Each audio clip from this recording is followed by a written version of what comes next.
Hello, ഇവിടെയാണോ ഈ natural hair remover കിട്ടുന്നത്? ഇതാണ് ആ പ്രൊഡക്റ്റ്.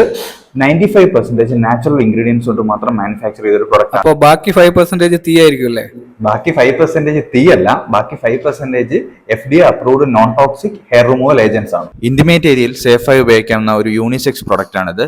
നാച്ചുറൽ ഇൻഗ്രീഡിയൻസ് ആയ chamomile extract, neem extract, aloe vera extract, jojoba oil, sunflower oil തുടങ്ങിയവയാണ് ഇതിന്റെ main ingredients. Non toxic product ഉപയോഗിച്ച് ഇതുപോലുള്ള അടിപൊളി റിസൾട്ടിനായി ഇപ്പോൾ തന്നെ വെബ്സൈറ്റ് വിസിറ്റ് ചെയ്യുക, പർച്ചേസ് ചെയ്യുക. Be more hygienic. തീ ആയിരിക്കും അല്ലേ? ബാക്കി 5% തീ അല്ല, ബാക്കി 5% FDA approved non toxic hair removal agents ആണ്. ഇന്റിമേറ്റ് ഏരിയയിൽ സേഫായി ഉപയോഗിക്കാവുന്ന ഒരു യൂണിസെക്സ് പ്രൊഡക്റ്റ് ആണിത്. നാച്ചുറൽ ഇൻഗ്രീഡിയൻസ് ആയ chamomile extract, neem extract, aloe vera extract, jojoba oil, sunflower oil തുടങ്ങിയവയാണ് ഇതിന്റെ main ingredients. Non toxic product ഉപയോഗിച്ച് ഇതുപോലുള്ള അടിപൊളി റിസൾട്ടിനായി ഇപ്പോൾ തന്നെ വെബ്സൈറ്റ് വിസിറ്റ് ചെയ്യുക, പർച്ചേസ് ചെയ്യുക. Be more hygienic.